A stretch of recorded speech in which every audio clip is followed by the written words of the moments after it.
अपनी क्लास को कंटिन्यू करने वाले हैं रिसोर्सेज एंड डेवलपमेंट।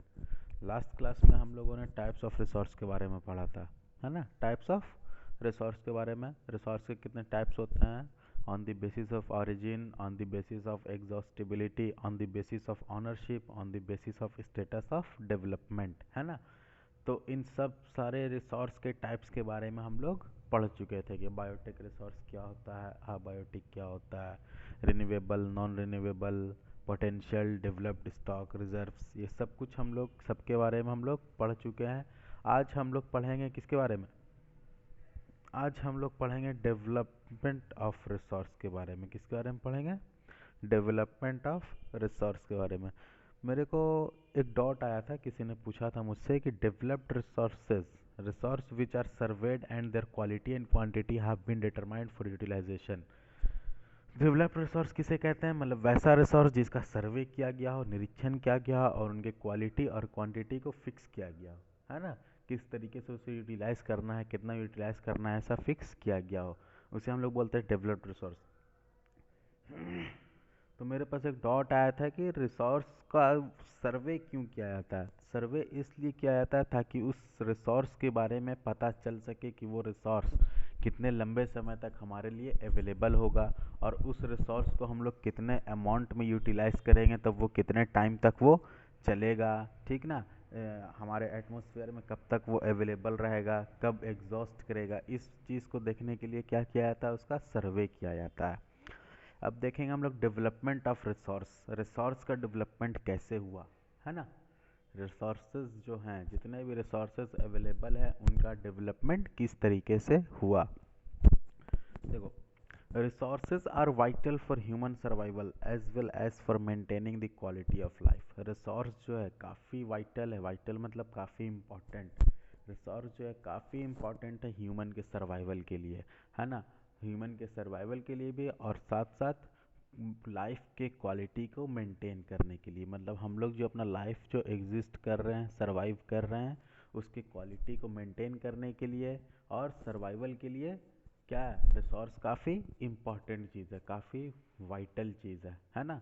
जैसे कि देखो एयर वगैरह क्या है, ये सब भी एक रिसोर्स है। एयर, वाटर, ये सब क्या है, रिसोर्स है। तो अगर इस तरीके का रिसोर्स नहीं होता तो हमारा लाइफ जो है सर्वाइव नहीं होता, हम लोग एग्जिस्ट नहीं कर पाते हैं। इसलिए कहते हैं कि रिसोर्स क्या है, काफ़ी वाइटल है ना। अब देखो आगे, it was believe that resources are free gifts of nature. ये ऐसा माना जाता है कि रिसोर्स क्या है, नेचर के तरफ से फ्री गिफ्ट है ना। हम लोग नेचर को थोड़ी कुछ देते हैं रिसोर्स के बदले, है ना। नेचर हम लोगों को रिसोर्स प्रोवाइड कर रहा है और बदले में हम लोग रिसोर्स नेचर को कुछ नहीं देते हैं, है ना। हम लोग नेचर से रिसोर्स को ले रहे हैं लेकिन नेचर को कुछ नहीं दे रहे हैं। तो रिसोर्स क्या हुआ, एक फ्री गिफ्ट हुआ। रिसोर्स क्या हुआ, फ्री गिफ्ट हुआ नेचर की तरफ से, ठीक है। Human beings use them indiscriminately and this has led to the following major problems.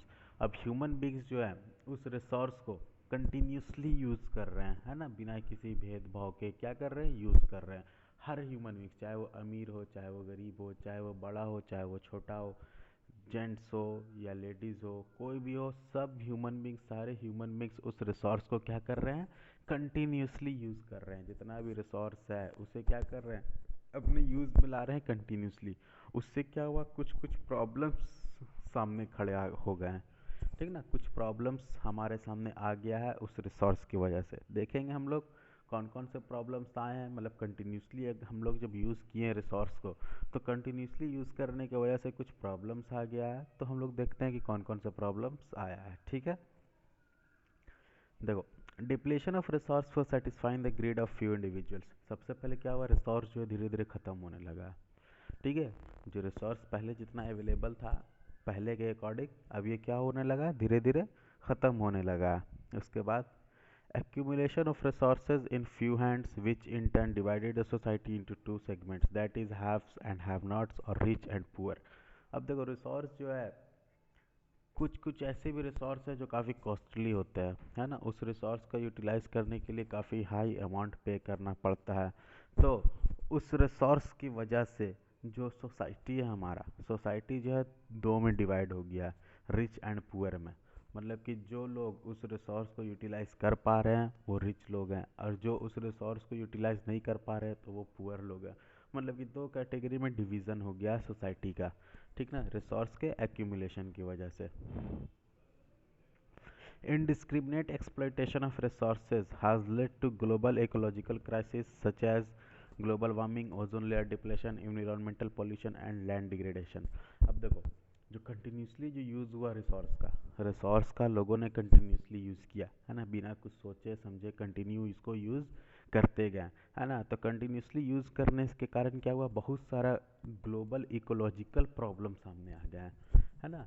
Global problem, ecological problem सामने आकर के खड़ा हो गया है, जैसे कि तुम्हारा ग्लोबल वार्मिंग का प्रॉब्लम हुआ कैसे, रिसोर्स का मैक्सिमम यूज़ करने की वजह से, है ना। ओजोन लेयर का डिप्लेशन होने लगा, है ना। हम लोग जो है अपने रिसोर्स का मैक्सिमम यूज़ करने लगे हैं, तो ओजोन का जो लेयर है वो डिप्लीट करने लगा। इन्विरोमेंटल पॉल्यूशन, हमारे इन्विरोनमेंट में पॉल्यूशन का लेवल बढ़ गया, है ना। उसके बाद लैंड डिग्रेडेशन, ठीक है, लैंड जो है हमारा, लैंड्स वगैरह जो है उसके लेयर में डिग्रेड होने लगा, उसका लेयर धीरे धीरे कम होने लगा। तो ये सब कैसे हुआ, कंटिन्यूसली यूज़ ऑफ रिसोर्स की वजह से। रिसोर्स का जो हम लोग कंटिन्यूसली यूज़ किए उस कंटिन्यूसली यूसेज की वजह से ये सब प्रॉब्लम आया, ठीक है। आगे देखो, इस रिसोर्स को क्या किस तरीके से कैटेगराइज किया गया है ना। पहले नेचुरल, फिर ह्यूमन, ठीक ना। नेचुरल में रिन्यूएबल, नॉन रिन्यूएबल, ठीक ना। ये जो टेबल है, इस टेबल में ये दिखाया गया है कि रिसोर्स को किस तरीके से कैटेगराइज किया गया है, ठीक।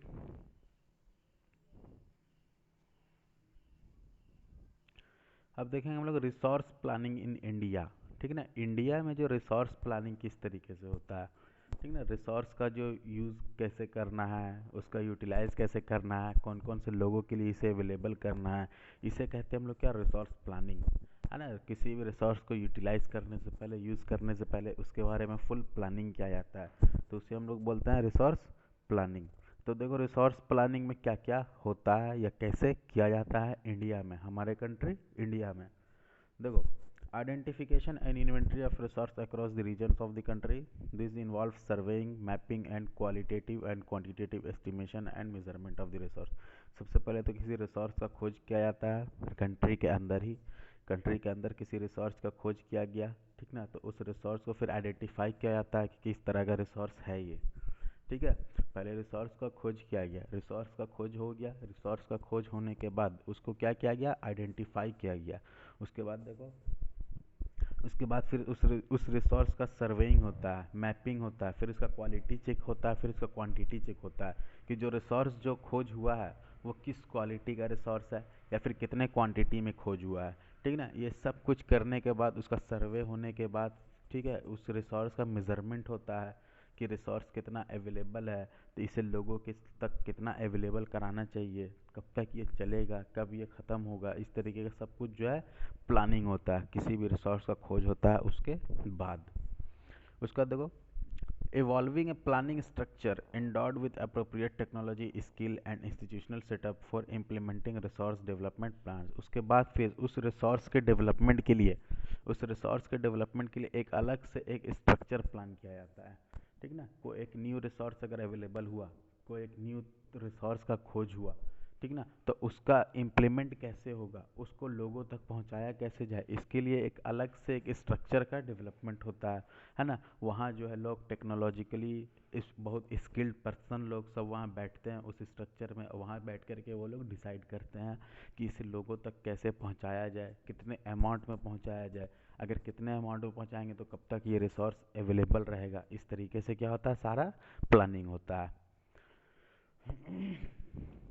Matching the resource development plans with overall nation development plans. उसके बाद देखो, जो रिसोर्स के डेवलपमेंट का प्लान्स जो बनाया गया है ना, कि जो रिसोर्स अवेलेबल हुआ है उसका डेवलपमेंट किस तरीके से कराया जाए, तो उस रिसोर्स के डेवलपमेंट प्लान्स को मैच किया जाता है किससे, नेशनल डेवलपमेंट प्लान से, कि इस रिसोर्स के वजह से, ठीक ना, ये जो रिसोर्स का जो आइडेंटिफिकेशन हुआ है, ठीक ना, इस रिसोर्स का जो डिस्कवरी हुआ है, उस रिसोर्स की वजह से हमारे नेशन का कुछ डेवलपमेंट होगा या नहीं होगा, ये चीज़ चेक किया जाता है। ये सब कुछ देखते हुए ही इंडिया के अंदर रिसोर्स प्लानिंग किया जाता है, ठीक है।